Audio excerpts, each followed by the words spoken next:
تو مولانا روم رحمۃ اللہ تعالی کی ایک بات ہے تو حضرت نے اس کا کچھ حصہ بیان فرمایا. وہ ہے کہ کوئی بزرگ نا نماز پڑھنے کے لیے گئے تو ایک بچہ رو رہا تھا. تو بڑے نرم دل والے لوگ تھے. وہ گئے بچے کے پاس جا کے پوچھنے لگے بھائی کیوں رو رہا ہے تم. وہ اس وقت کا جو بھی کچھ رائج الوقت سکہ تھا جو بھی تھا اس وقت کا, اس نے کہا جی میرا 1 روپیہ کھو گیا ہے میں اس لیے رو رہا ہوں. بزرگ تھے, انہوں نے جیب سے 1 روپیہ نکالا اور بچے کو دیا. فرمایا اب خوش ہے نا؟ ان کا جی میں خوش ہوں. وہ بزرگ نماز پڑھنے چلے گئے. جب نماز سے فارغ ہو کے واپس آئے نا تو وہ پھر رو رہا تھا. پھر کھڑے ہو گئے, پوچھا بھائی تو نے کہا جی سکہ کھو گیا ہے میں نے دے دیا, تجھے پوچھا بھی تو خوش ہے تو اب کیوں رو رہا ہے؟ وہ کہتا ہے جناب اس لیے رو رہا ہوں اگر وہ بھی ہوتا تو پھر 2 ہونے تھے. آپ نے فرمایا اچھا 2 نہ ہونے پہ رو رہا ہے, یہ لے. جیب سے نکال کے دیا, فرمایا چل اب 2 ہو گئے نا اب تو خوش ہے نا. وہ چلے گئے. وہ تھوڑی دیر بعد پھر نماز کا وقت تھا, واپس تشریف لائے تو پھر رو رہا تھا. وہ پوچھا اب کیوں رو رہا ہے؟ کہتا ہے جناب جی وہ ہوں تھا پھر 3 ہونے سے.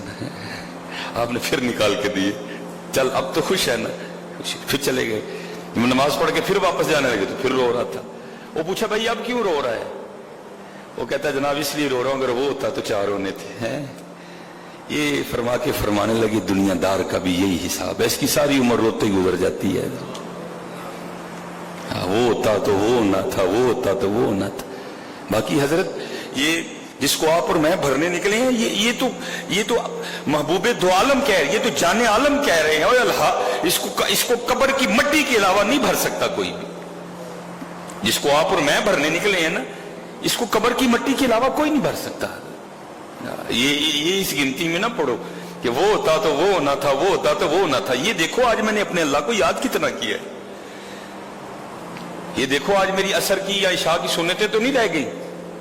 یہ ہم کس کھاتے میں پڑ گئے ہیں حضرت؟ وہی پھر قرآن کریم الہاکم التکاثر, اور مال اور مال اور مال, الہاکم التکاثر حتی زرتم المقابر, یہاں تک کہ قبروں کا منہ دیکھا جا کے انہوں نے.